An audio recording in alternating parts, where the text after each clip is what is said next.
ಯಪ್ಪ ಲೋಕೇಶ್, ನನ್ ತಲೆಯಾರು ಚಚ್ಕೊಂಡು ಸತ್ತೋಗ್ತೀನಪ್ಪ ಲೋಕೇಶ್. ಯಾಕಕ್ಕ ಲೋಕೇಶ್ ಏನ್ ಮಾಡ್ದ? ನೀನ್ ಕೊಡ್ತಿರೋದು ಒಂದಲ್ಲ ನನ್ಗೆ. ಸೆಕೆಂಡ್ ಹ್ಯಾಂಡ್ ಸೈಕಲ್ ಕೊಡ್ಸು ಅಂದೆ, ಸೆಕೆಂಡ್ ಹ್ಯಾಂಡ್ ಕಾರ್ ಕೊಡ್ಸು ಅಂತಂದೆ, ಸೆಕೆಂಡ್ ಹ್ಯಾಂಡ್ ಬೈಕ್ ಎಲ್ಲ ನನ್ ಜೀವ ಹೆಂಡ್ತಿ ಏನಪ್ಪ ಲೋಕೇಶ್ ನೀನು? ಎಲ್ಲ ಸೆಕೆಂಡ್ ಹ್ಯಾಂಡ್ಲೇನಾ? ಯಾಕೆ ಫಸ್ಟ್ ಹ್ಯಾಂಡ್ಲು ಬೇಡವಾ? ಲೊಕೇಶನ್ ಆದ್ರೂ ಕಳ್ಸು. ನೀನ್ ಚೇಂಬರ್ ತಗೊಬಂದ್ ನಿಮ್ ಮನೆ ತೆಗ್ತಿದ್ ಲೊಕೇಶ್. ಚೇಂಬರ್ ಸೆಕೆಂಡ್ ಹ್ಯಾಂಡ್ ಚೆನ್ನಾಗೈತೆ, ಫೋನ್ ಪ್ಲೇನು ಮಾಡ್ಲಿಲ್ವಲ್ಲ ಲೊಕೇಶ್ ನೀನು?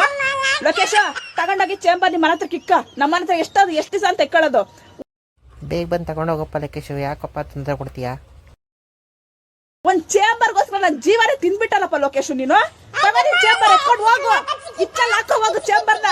ಯಾಕೆ ಲೋಕೇಶ್ ನಮ್ ಜೀವ ತಿಂತಿದ್ಯಾ ನೀನು? ಪಾಪ ಲೋಕೇಶ್ ಊಟ ಮಾಡಿ ತುಂಬಾ ದಿನ ಆಯ್ತು ಅನ್ಸುತ್ತೆ. ಅಪ್ಪ ಕಾಸು ಕೊಡಪ್ಪ ಸ್ವಾಮಿ, ಕೊಟ್ಬಿಡಪ್ಪ. ನೋಡಪ್ಪ ಚೆನ್ನಾಗೈತೆ, ಬೆಳ್ಳಗೈತೆ, ಚೇಂಬರ್ ಸಖತ್ತಾಗೈತೆ. ನೀನ್ ಹೋಗಿ ಇಟ್ಲಲ್ಲಿ ಹಾಕಿಸು ಅಷ್ಟೇನೆ. ನೀನು ಎಲ್ಲ ಕರೆಕ್ಟ್ ಆಗೈತಪ್ಪ ಲೊಕೇಶ್. ನೀನ್ ಲೊಕೇಶನ್ ಕಳ್ಸಪ್ಪ ಲೊಕೇಶ್. ನೀನು ಸುಮ್ನೆ ಲೋಕೇಶ್ ಹತ್ರ ಬೇಸಿಕ್ ಸೆಟ್ ಇರೋದು, ಸ್ಮಾರ್ಟ್ ಫೋನ್ ಇಲ್ಲ. ನನಗೆ ಫೋನ್ ಮಾಡ್ಬೇಡ ಲೊಕೇಶ್ ನೀನು, ಫೋನೇ ಮಾಡ್ಬೇಡ ಲೊಕೇಶ್ ನೀನು.